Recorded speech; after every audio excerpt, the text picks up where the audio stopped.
Bonjour, aujourd'hui nous recevons le docteur Lang, Marie-Paule Lang. Bonjour Marie-Paule. Bonjour Eliane. Et la thématique de cette émission sera sur les allergies. Il existe plusieurs types d'allergies. Docteur Lang va nous en parler aujourd'hui. Dites-nous un petit peu ce qu'il y a comme type d'allergie. Alors il faut déjà préciser sans doute ce qu'est une allergie, ce qu'on entend par ce terme. La définition est que c'est une réaction anormale, exagérée, inadaptée et excessive du système immunitaire à la suite d'un contact avec une substance étrangère. Du coup, exagérée, excessive, et cette substance étrangère est également appelée allergène. Voilà, ça c'est la définition. Ces contacts d'une substance étrangère peuvent se faire dans notre organisme avec différents éléments. La peau, ça donne des allergies cutanées. Ce qu'on mange, et ça va frapper la muqueuse digestive. Et pour ce qui est respiratoire, c'est aussi un problème de muqueuse, puisque ça concerne l'œil, la conjonctive, le nez, la gorge, les bronches, donc la muqueuse respiratoire dans son ensemble. Voilà les grands types d'allergies, Eliane. Comment est-ce qu'on peut diagnostiquer une allergie? Quels sont les symptômes d'une allergie? Alors, les manifestations vont dépendre bien évidemment de l'allergène en cause et du site où va se situer cet allergène qui va entraîner la réaction, je le disais tout à l'heure, du système immunitaire. Le système immunitaire, c'est notre système de défense. Donc l'organisme réagit, fait une réaction antigène, allergène, anticorps, et ça peut donc donner des réactions à différents niveaux. Je parlais de la peau. Alors l'eczéma, quand c'est de façon retardée, parce que je ne vais pas rentrer trop dans la technique, mais il y a différents types de modalités de réaction. Immédiate, semi-retardée, retardée, voilà. Alors, au niveau de la peau, eczéma ou immédiat, c'est urticaire. Urticaire, ça vient aussi, pour se le représenter, du mot ortie. Donc c'est une réaction comme des piqûres d'ortie, mais généralisée. Chacun sait bien ce que donne une piqûre d'ortie. Donc ça, au niveau de la peau. Au niveau digestif, donc ce sont les aliments qui occasionnent ce type de réaction et qui peuvent aussi donner des réactions générales de tout l'organisme, avec aussi urticaire, ce qu'on appelle l'œdème de Quincke, gonflement, gêne respiratoire. Et pour parler donc de ce qui est respiratoire, et notamment là, on est en pleine saison pollinique, on en reparlera, et ça donne essentiellement, le plus fréquent, c'est des rhinites, avec les pollens, ce qu'on appelle le rhume des foins, c'est-à-dire un écoulement nasal, une obstruction nasale, le nez bouché, des deux côtés ou tantôt l'un, tantôt l'autre, ce qu'on appelle des éternuements en salve, c'est-à-dire une dizaine d'éternuements successifs, et aussi des démangeaisons. Alors les démangeaisons, en médecine, on appelle ça le prurite. Voilà, donc ça c'est la rhinite, rhume des foins pour les pollens, qui s'accompagne assez souvent d'une conjonctivite. Alors la conjonctivite, c'est aussi les démangeaisons, c'est l'œil rouge et l'œil qui coule, qui larmoie, voilà. Et au niveau des bronches, alors ça peut donner des aspects trompeurs de bronchite, de toux, et ça donne surtout des asthmes plus ou moins importants. Voilà, c'est un peu là brosser rapidement, on va dire, les signes qui peuvent survenir, avec une intensité, je le disais, qui est variable selon l'exposition. Alors en pleine saison pollinique comme en ce moment, on va être beaucoup plus gêné quand il y a du soleil et du vent. Les jours de pluie, on est tranquille. C'est dépendant aussi des antécédents familiaux. On est plus allergique quand on a un ou les deux parents qui sont allergiques. Le pourcentage passe, si autrefois c'était 20% d'allergies dans le tout venant, ça passait à 25% quand on avait un parent allergique et 47% quand les deux parents sont allergiques. Ça, c'est le risque statistique. Bon. Et bien sûr, quand on a aussi ce qu'on appelle un terrain atopique, c'est-à-dire, alors les antécédents familiaux en font partie, une prédisposition. Quand on a fait de l'eczéma de la première enfance, on est plus sensible et on est plus susceptible de faire d'autres allergies.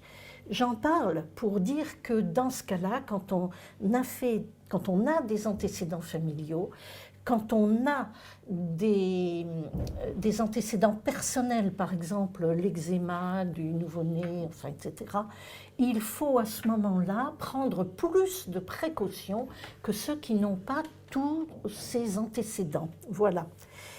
Alors, il faut dire aussi que cette intensité, on remarque depuis quelques années une croissance exponentielle des allergies. Puisque si c'était, je vous l'ai dit, il y a 20-30 ans de 17%, c'est passé actuellement à 45% dans la population française.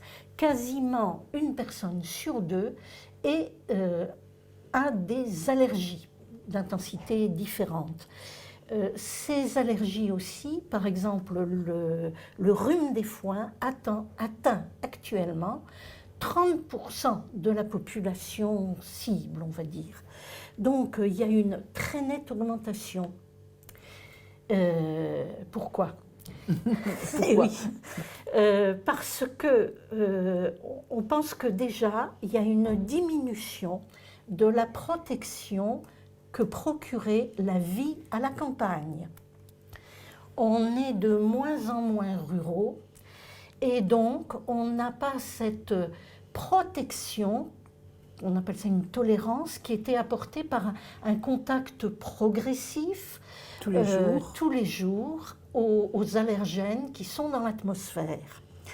On pense aussi, bien sûr, qu'il y a beaucoup plus de problèmes microbiens dans l'environnement. J'en parlerai, si vous le voulez bien, aussi en termes de prévention. C'est-à-dire qu'on a des maisons de plus en plus isolées. Hermétiques. VMC double flux. Et que du coup, on n'est plus en circuit fermé. Et dans les voitures, avec la clim, etc.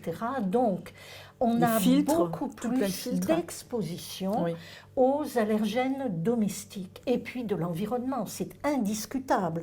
La pollution atmosphérique, ça intervient aussi, soit directement, soit en donnant des inflammations. Et ces inflammations permettent plus facilement le passage des allergènes dont je parlais. Ça affaiblit, en fait, les polluants. Oui. Tous les polluants extérieurs peuvent affaiblir les personnes et à ce moment-là, elles attraperont plus facilement une allergie qu'elles n'auraient peut-être pas forcément développée il y a 40 ans. C'est exactement ça, puisque les polluants que nous respirons donnent d'abord une irritation, on va dire. Et comme les muqueuses réagissent de la même manière qu'elles réagissent vis-à-vis du tabac, ça donne une inflammation. Et la muqueuse, alors je parle là sur le plan respiratoire, mais c'est la même chose au niveau digestif.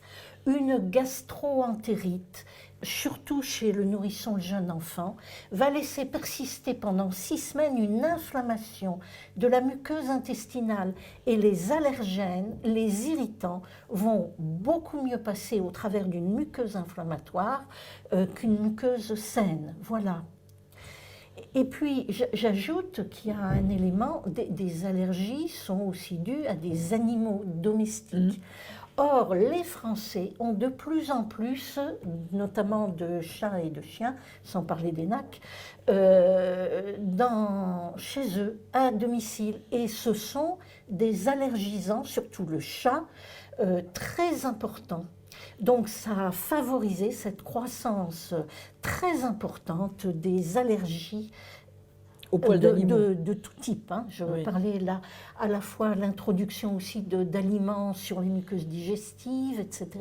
Donc on a de plus en plus d'allergies en France. Et puis, on mange de plus en plus d'aliments plutôt exotiques Tout à qu'on fait. n'avait pas l'habitude de consommer avant. Oui. Donc, c'est vrai que les organismes peuvent, à un moment donné, provoquer une défense immunitaire excessive ou ne pas être défendus justement par cette immunité puisqu'ils ne connaissent pas l'aliment.